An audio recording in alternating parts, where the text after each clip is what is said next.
Hey everybody, welcome to the Effects Loop. I'm Chris. I'm Marissa. I'm Diaz. I'm Scott. And I'm Albert. And we're keeping you in the loop of the guitar community.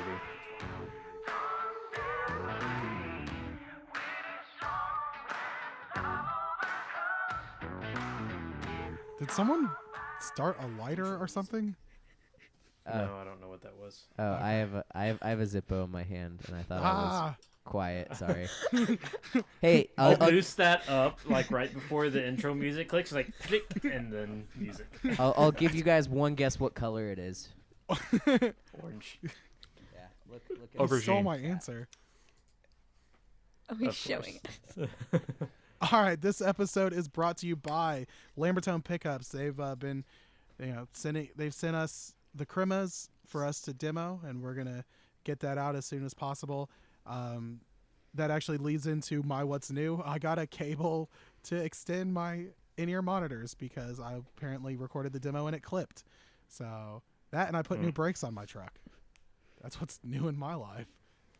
Which, if you haven't, and it's funny because we were actually, I was messaging in the group and I messed something up and lost my nerd card for a second, and I had to send a picture of them to them of me underneath my truck, flicking them Excuses. Excuses.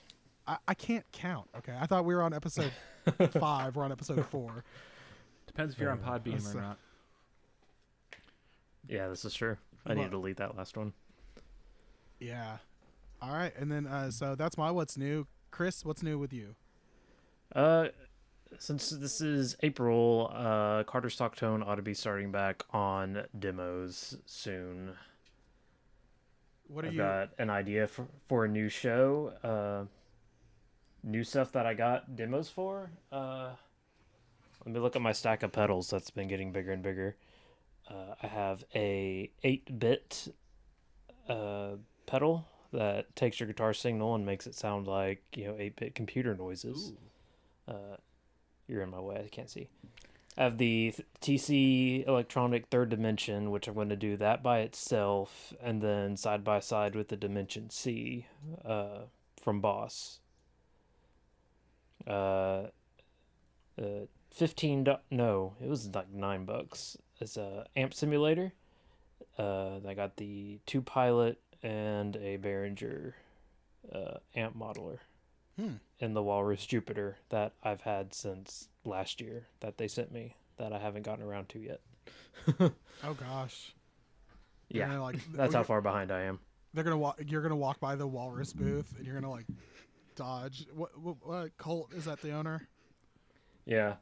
Yeah, Colt's gonna punch you, and I'm gonna sit there and I'm just gonna record it. But then I can be like, well, I want 2 ARP 87s now. I haven't sold that one yet, so I want a second. So there. And then Marissa, what do you got going on new over there? Well, this week I'll be starting on the straps. Ooh. Yeah.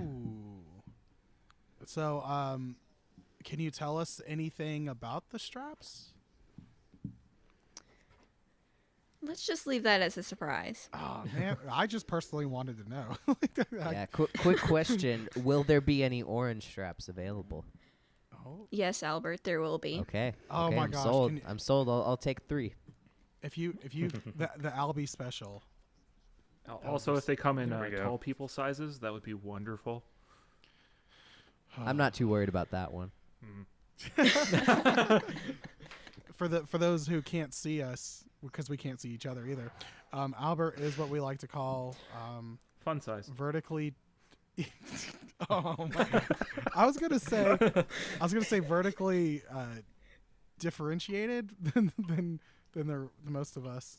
So if we can put up the pictures, there's a picture of me holding Albert last year at Summer NAMM, and then there's a picture of Albert next to Scott. It'll be on And- screen there- right now. There's Just look. there's about a whole human being difference between me and Scott, just about in terms of height. So it's pretty incredible. Like for any sports fans, if you ever saw pictures of Darren Sproles next to Jimmy Graham, it's one of those. Dude, So. you lost me. I don't know. I know. I lost everybody Sports. except the viewers. The viewers know exactly what I'm talking about. Look that up. They paused the podcast to go look it up really quick. Welcome back No, from they Googling already who they know. are. They don't even have to look it up. They already know exactly who I'm talking about. Hopefully, most this of them year at stop the- driving before they look this up. But if can we do a picture this year of everyone in the house from shortest to tallest? Someone's gonna start with Albert, end with Scott. Hey, there's no guarantee that I'm the shortest. No guarantee. how I don't know. You met my wife. She's pretty short. I still think she was taller than you. Yeah, I think she was.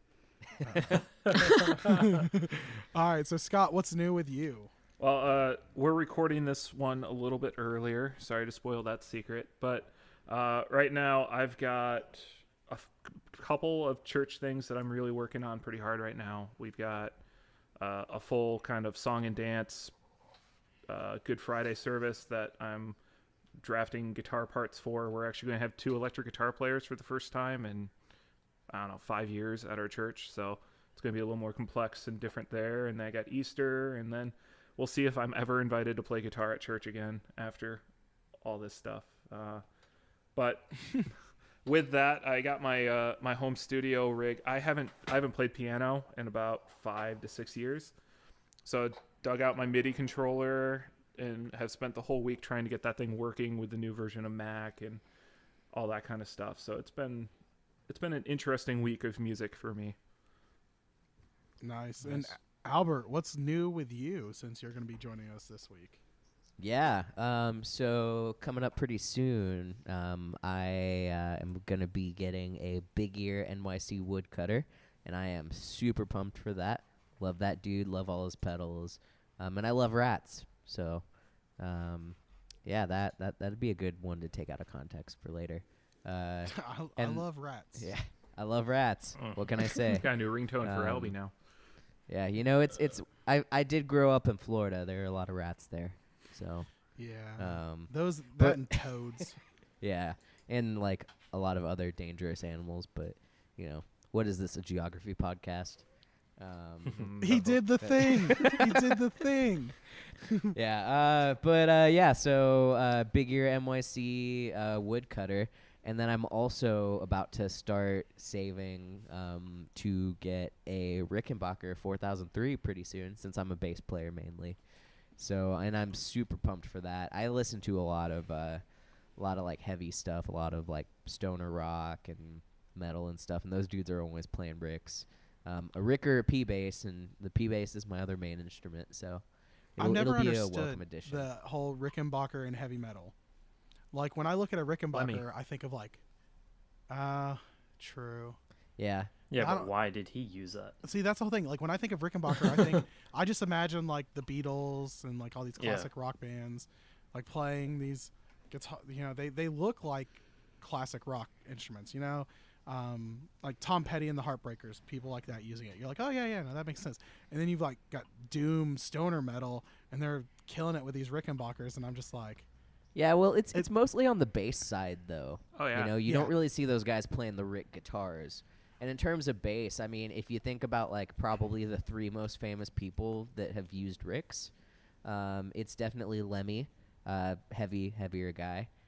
Chris Squire, who's kind of known for having a lot of those, like, driving, like, kind of, you know, little aggressive bass tones. And then Geddy Lee, who also has used a lot of overdrive and whatnot. So I think it makes a lot of sense on the bass side of things. yeah. Now, if I John start Entwistle seeing- used to use one too, didn't he? From the Who, John Entwistle. Yeah, he used a lot of different stuff though. I just wouldn't like put it as like his characteristic bass like you would for Lemmy or Okay, yeah. Geddy Lee used jazz basses too, but the Rick was such a huge part of his sound for so long, and Chris Squire, like he was definitely P bass guy. So I don't bass know guy, if this is Rick the bass guy. comparison you're looking to go for, but like when I think of a Rick bass, I think of Death from Above. Like that whole drummer, one bass player holding it all down. That's kind of that's the sound I always kind of think of. Yeah, I mean, I think that makes a lot of sense. Just like, you know, purely from the standpoint of it's a great bass with a lot of top end clarity. So kind of makes a lot of sense for that. Plus the Rico sound thing that lets him kind of split out and do a guitar amp and a bass amp, which I think is one of the coolest features ever. Even though I might buy one that doesn't have that on it. But if I might not. We'll see. I'm not really like picking one. I'm just kind of waiting for the right opportunity for one to show up for a good price, more than anything. So. I've never followed Rickenbackers too much, but here's a question from like a really dumb person. What the heck is up with the numbers? How do they mean like 4003? Is it like anything specific, or some drunk guy just came up with a number? Well, I'm pretty sure that the 4 stems from it being a 4-string bass. Okay. Because there's like the 4001 was the original. Then I don't know why they skipped 4002 and went straight to 4003. And then like the 4004 is like one without a pick guard, but still a bass. So I think it has something to do with that. There's a drunk guy at Rickenbacker making stuff up, pretty much. Yeah, but it's Okay. but it's a 4 if it's a bass. he's like sticking to that 4. Well, so if it's a 6 string, does it start with a 6?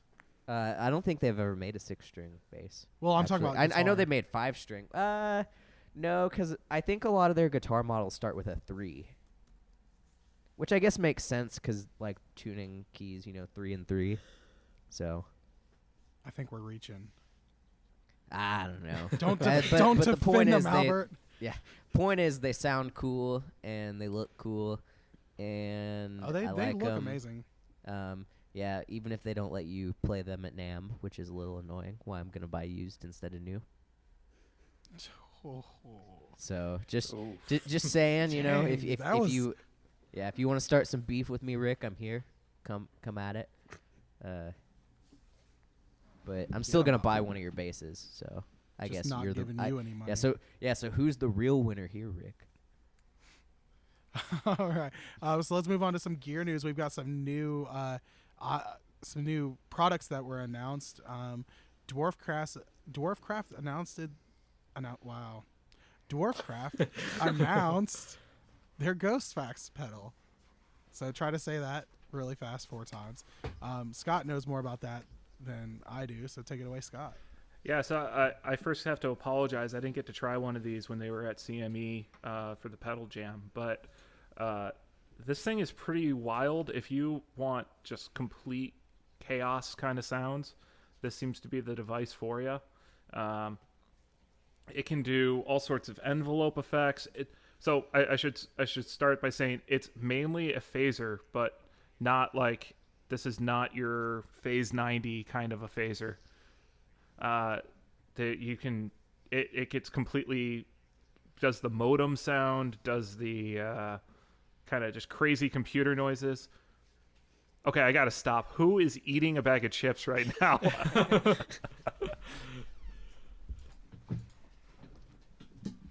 Not Albert. No, that wasn't me. You guys can look at me. It's not me. Yeah, really. My dog was attacking me. That's probably what you heard. Probably. All right. I'm just clicking lighters in the mic. That's all. So, speaking of random noises, go check out the demo. We found out about this from Premier Guitar. They have a featured article on it, and there's a fairly lengthy demo from Dwarfcraft on there, where they run through secret features that are on this thing, multiple presets. So this looks like the full everything on this pedal. Okay, that looks pretty cool. And then Fender announcing the California Series acoustics. Again. I've seen this type of title once every maybe 5 years of them trying to relaunch these guitars. So for those who are not looking as at hell. Yeah, it's a classic look for Fender. I mean, they've done acoustic guitars with sort of the Strat headstock look, and multiple reiterations. I think they called them Broncos at one point. It's entirely possible. Yeah, I remember when I was like 16, I thought the Sonoran, which was like the Fender headstock like colored one at the time, I thought those were super cool. I don't really anymore, but I liked the look of the Teleacoustics, the Tele style acoustics. They looked cool. Yeah. Sounded like butt. yeah. See, I'm a strong believer in dreadnoughts only. I don't believe in cutaways on acoustics. I was actually having a talk about this morning with somebody at church. Because Ooh. I Which side are they on? So I have a cutaway. Because when I was 18 and I bought my Taylor, I thought that was what I wanted.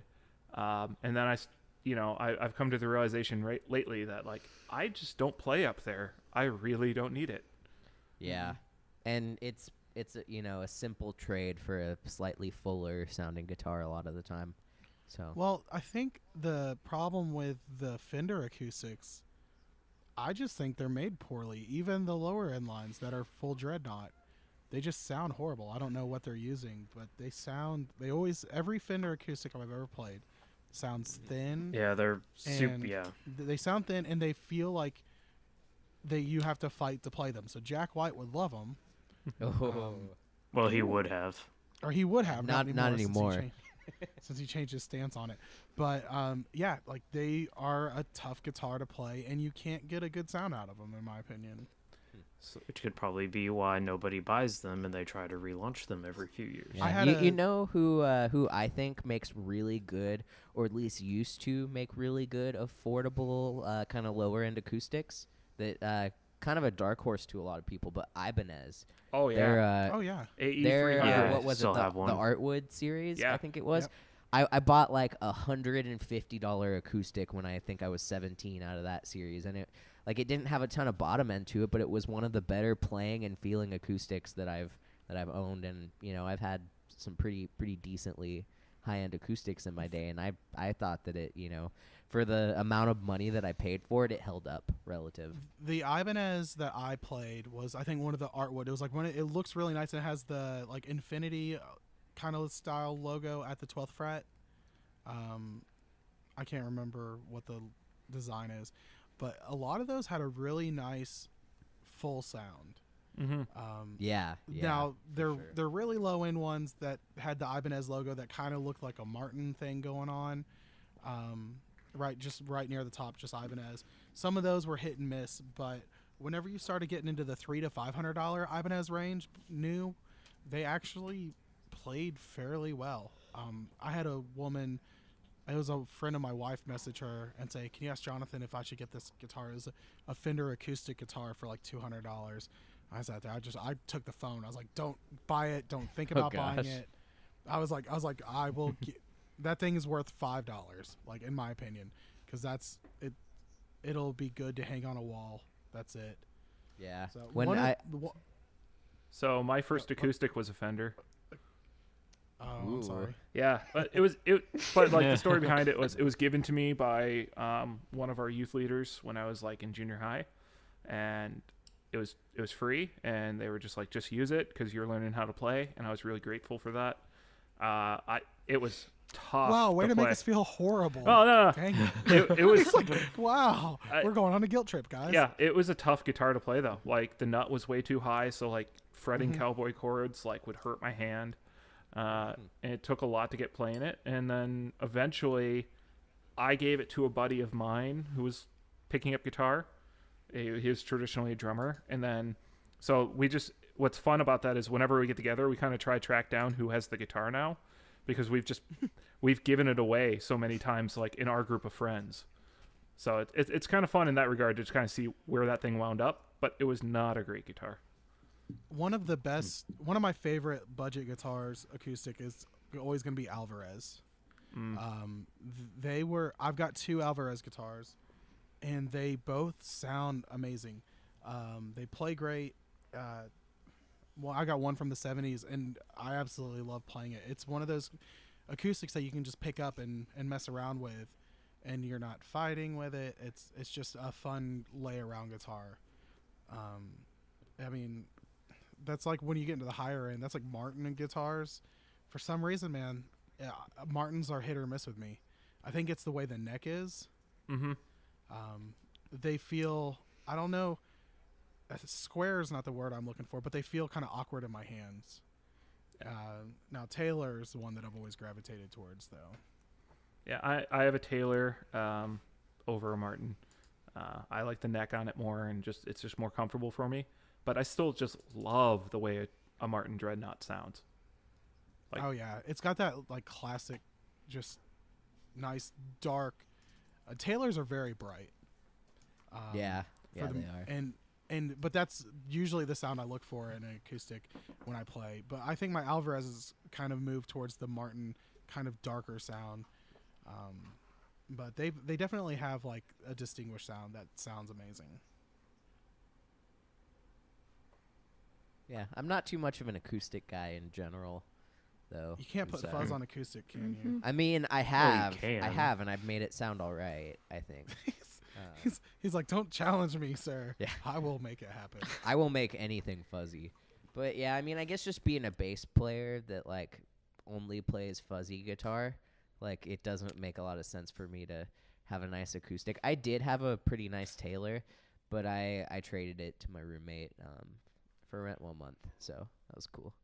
For rent? Nice. Well, it was like, I guess it was like 2 months because it was pretty nice guitar, and Nebraska is super cheap to live in for obvious reasons. Because no one says, hey, let's go to Omaha. Hey, if there was one place they would go in Nebraska, it's here. It's Omaha. I actually had a friend just recently randomly go to Omaha for St. Patrick's Day. So that's random. Well, people here like to drink, so I guess that makes sense. because they're in Omaha. Yeah. I can't say much. I live outside of Knoxville, Tennessee. There's nothing going on out here. So we had Foo Fighters come one time. That was pretty cool. Ooh. Yeah, not all of us live in a cool place like Chicago. Yeah, well, St. Patrick's Day, I wanted to get the heck out of here. So that is I would have just hidden and like bunkered down. It's such a zoo here. They dye the river like puke green. It's terrible. That doesn't sound good for the environment. Well, that river is not the healthiest thing.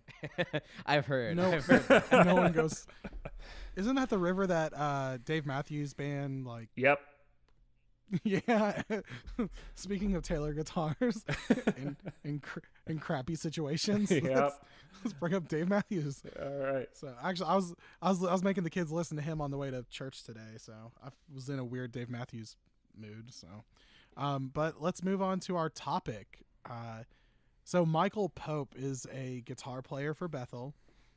His Instagram handle Saint Pope, and he does a lot of cool guitar stuff. One of the big things what brought my attention to him was Strymon, who makes the Timeline Big Sky and Mobius, which is every praise and worship guitar player has one or hates them or wants to get one. That's pretty much where you stand with them. They actually sold the presets for this guy. Like they sold his presets and people were kind of losing their mind. People were buying them and then people were like, that's the dumbest thing ever. But Michael Pope actually teased a helix. I think it was a helix or a fractal in his story. Nothing's really came of it. But we're going to talk about this week modeling or profilers and stuff like that, and how using them in praise and worship and the dreaded quest for a silent stage. So I guess I'll kind of take it because out of all of us, I think I have the most experience with it. I actually own a Kemper, which now I have to take a drink because I said it. Do I have to take a drink if it's part of the topic? Yeah, I think so. Okay. I have no say in this, but hey, listen, you the stash is spoken. yeah, I think I probably have a little bit of experience with modeling too. You know, it's kind of in my blood. My dad was a catalog model in Miami in the '70s for a little bit, so. You know, Who did he model for? I don't remember. It was just a lot of like clothing stores and whatnot. He said that he eventually quit though, because when they asked him to like wear his shirt all open or to take his shirt off for like beach pictures, because it's Miami, made him feel uncomfortable. So. Which is funny because there's plenty of pictures of you floating around with your shirt wide open up top and looking all good. Yeah, it gets I a need to little take a bit drink of worse water. when I drink. Well, we're gonna have a But, real good behind the scenes of Summer NAMM photos. Oh yeah. So I own a Kemper, which has been phenomenal. There's a lot of people who want to say that there's issues. It doesn't feel like a tube amp and everything. And I can see where people will get that from. But my argument's always been towards this is everyone talks about, oh, well, you need the feel of a tube amp. You're running 25 pedals in front of your tube amp. And none of those pedals have tubes in them. So how is this supposed to be? You're getting your gain from 3 different pedals that are stacked on top of each other, and it sounds different. I have pedals with tubes, so I think the bigger thing a lot of people used to have with these things is old digital modelers just had no headroom to them whatsoever. And they sounded horrible too. I mean, they really did.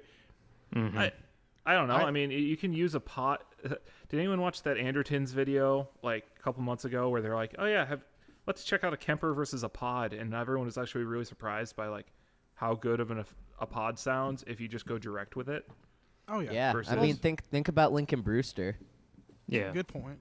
Well, the main thing about a lot of the modeling though too. All right, so my first pedal I had was a Dan Electro Bacon and Eggs, and I had a Boss DS1, and then I moved to a Zoom G something. It was one that had a Van Halen patch in it, and like that was the coolest thing ever to me. Well, hey, don't knock the Van Halen patch, but I mean, that's what I wanted to play was, 80s metal stuff or classic rock now, I guess you'd call it.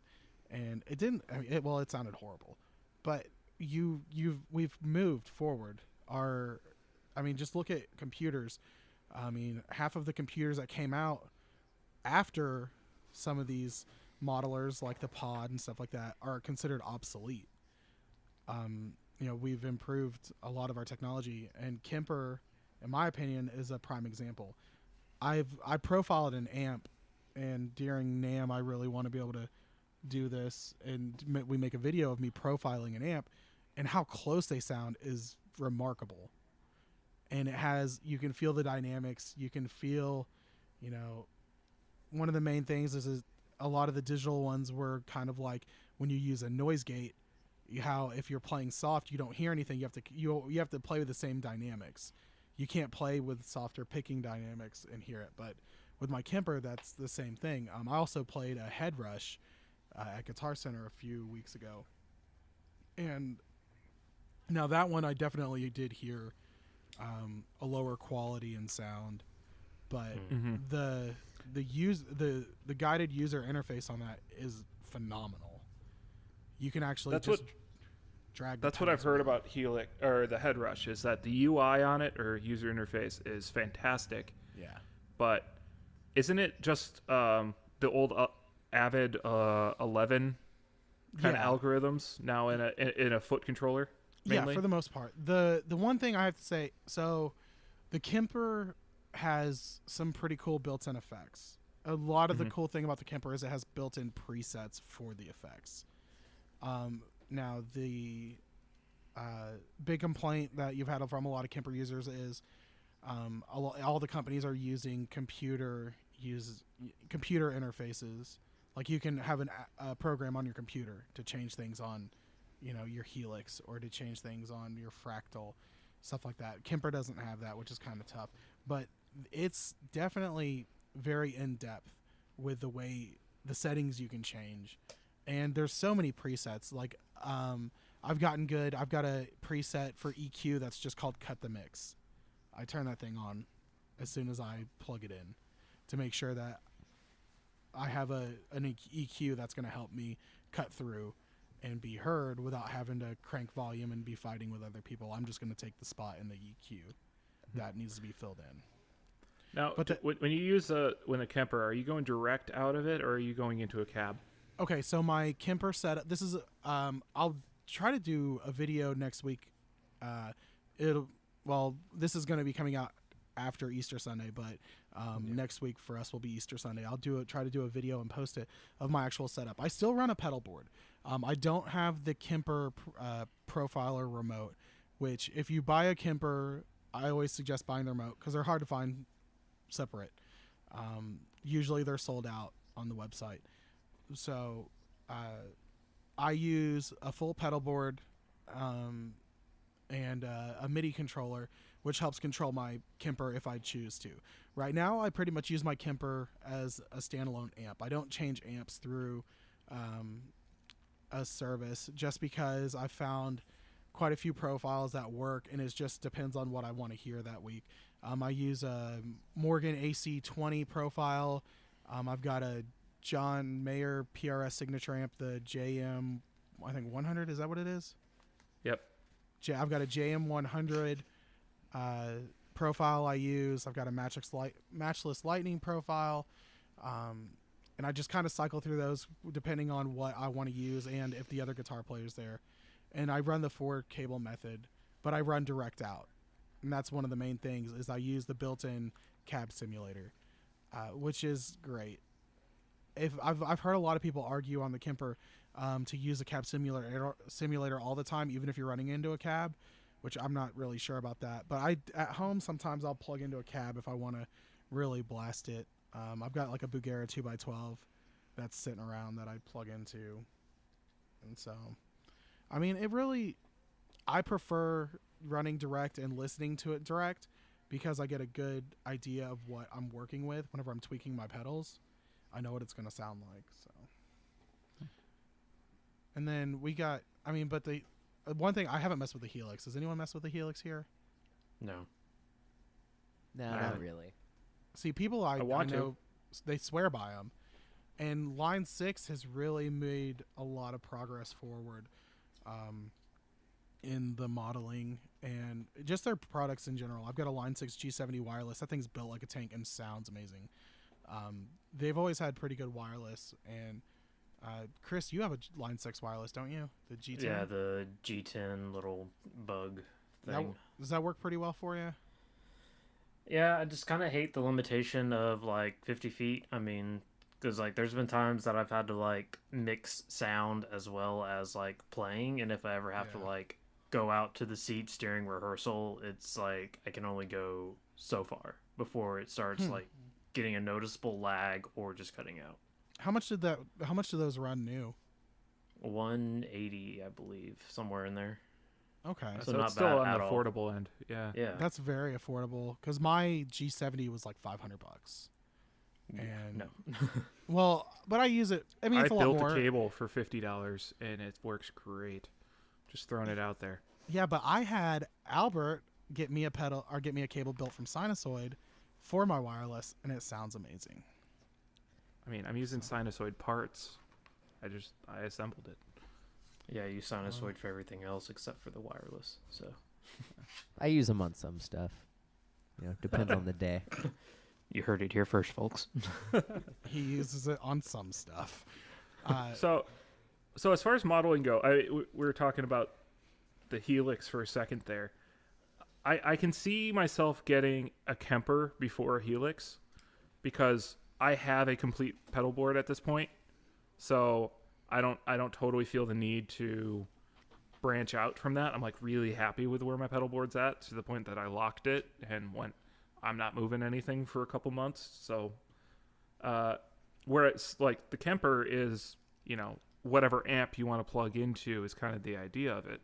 So that side of it, really, really attractive to me. Whereas like going to a Helix, I feel like that would be the only thing I carry anymore. Yeah. Unless I did like the Helix Effects thing that they came out with, but that's not really a modeler anymore. That's just a multi-effect. Yeah. And I love the idea of just carrying in a Helix because I lug in a 4x10 combo every week, and plus a PT Pro. So like my back kind of hurts if like load-in is a long day. So like that side of it really appeals to me, but it's like it seems like it's an all or nothing kind of thing with the Helix. Yeah, Pete Thorne uses a Helix for doing demos, and you can run pedals into, I think they actually have loops, so you can actually set them up like as a stomp on there and use the scribble and all that. But that kind of feels like it would be more of a pain in the butt. If I'm going to do a Helix, I'm not doing pedals too. Because like I'm not building a pedal board for my Helix. That kind of defeats the purpose besides eliminating the amp. And if I just want to eliminate the amp, I might as well replace it with a Kemper. That was my debate. So when I decided to get, I decided to sell my pedal board. I had the Strymon Trinity. I had a whole bunch of stuff. I decided to sell most of my stuff, and I needed to get a good amp. Well, the Kemper was kind of the thing. I decided, I want to be able to go to direct. The church I'm in is in a storefront. So the acoustics already, it's a smaller space, so it's already people fighting for sound. We've got our drums caged, and I used to put my amp in the back closet, and they still barely ran me through the system because I played a Fender Excelsior, and those things, as soon as you turn them on, are loud. So that was I was killing two birds with one stone. I was getting my itch of buying a nice amp because I've never really owned a nice amp. I've owned tube amps, but all of them have been budget line, Bugera, my Fender Excelsior, stuff like that. I've never owned a really nice amp. And then it kind of got my excuse was, well, it's for church. They don't need a loud amp in the back, so I can run direct. And ever since then, though, they've been really happy with the fact that they don't have to mic me and it's not loud. So that's been pretty cool. So I have the blessing that one of the churches I play at has essentially a back room that we have an SGI box running out to, which allows me to put my amp in isolation.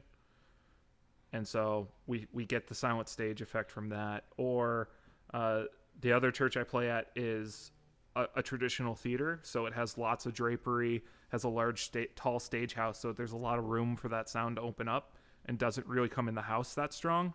And I just put it back there facing away, and we mic it up and isolate, reasonable isolation, and it works pretty well. And I also have an attenuator circuit in it, so I can dial the output level down without really messing with my amp settings. So like the silent stage thing isn't my problem right now, but there is I'm using a 69 Fender every week, and there's a bit of concern with moving it that much, and am I going to break down this kind of vintage amp? Yeah, definitely. Chris, how do you run at church? You using a live amp?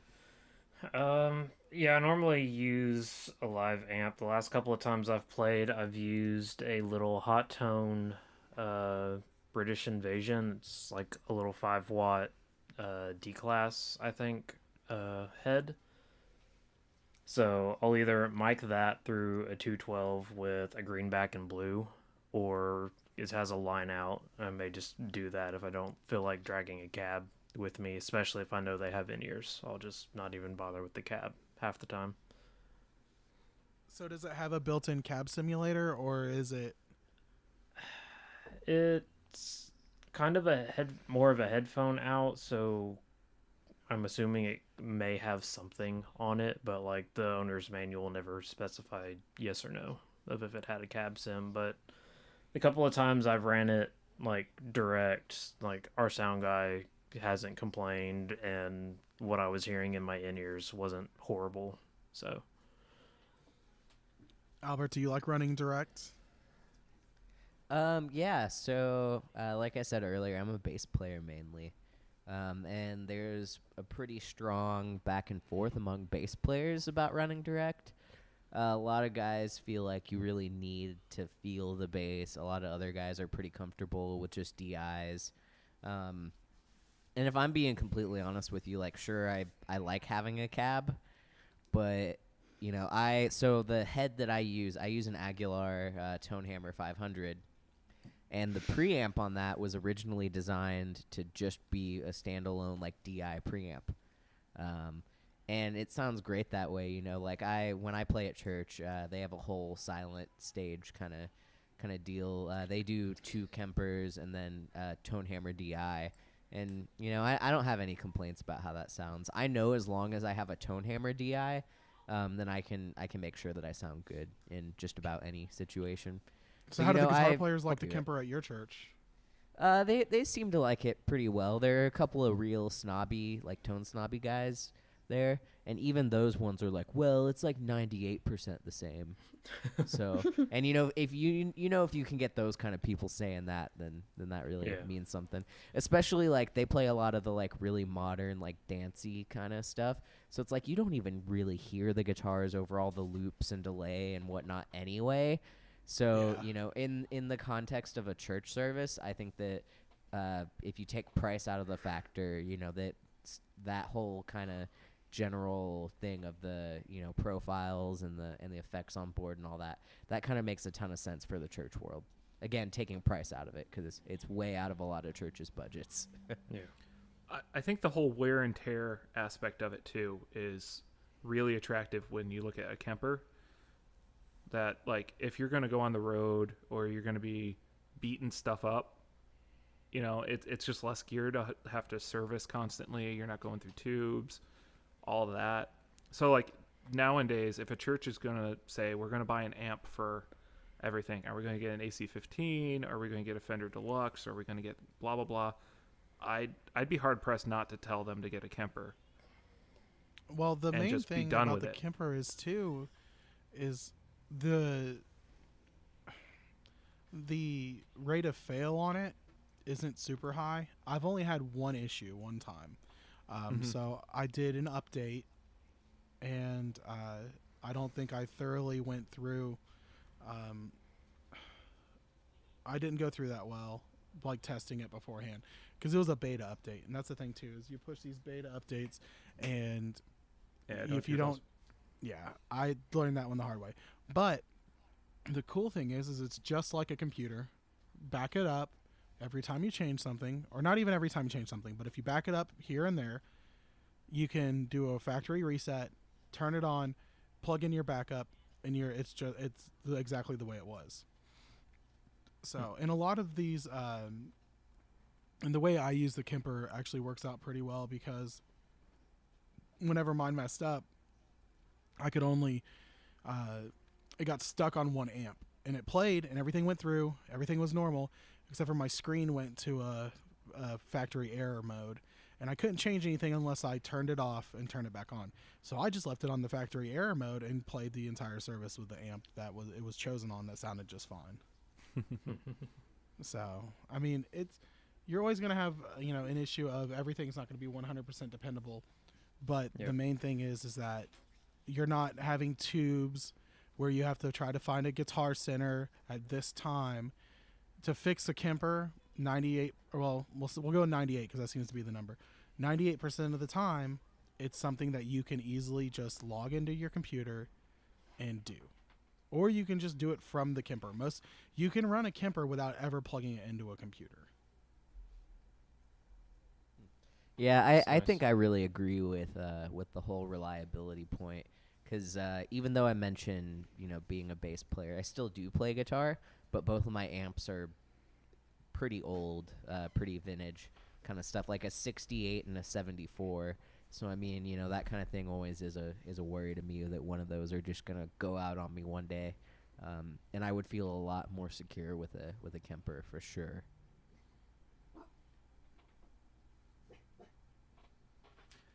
All right. Well, does anyone else have anything to add? Do you have an opinion, Marissa, on modeling? Yeah, Marissa. Can you just get a Kemper? I mean, oh, it's whoa, cheaper than a whoa. Plexi, but Whoa. Is Chris going to get a Kemper?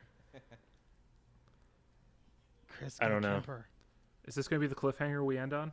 yes, let's leave it there. I like it. All right. Bye, guys. We'll see you guys next week. Thank our sponsor one more time, Diaz. Thank you, Lambertone Pickups, for sponsoring us and for getting us the cremas.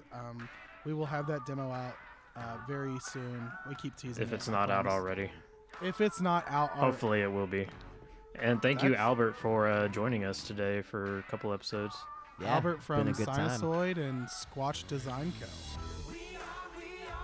All right. Thanks, guys. We'll see you next week. Yep, thanks. Thanks. Thanks, everybody. Thank you.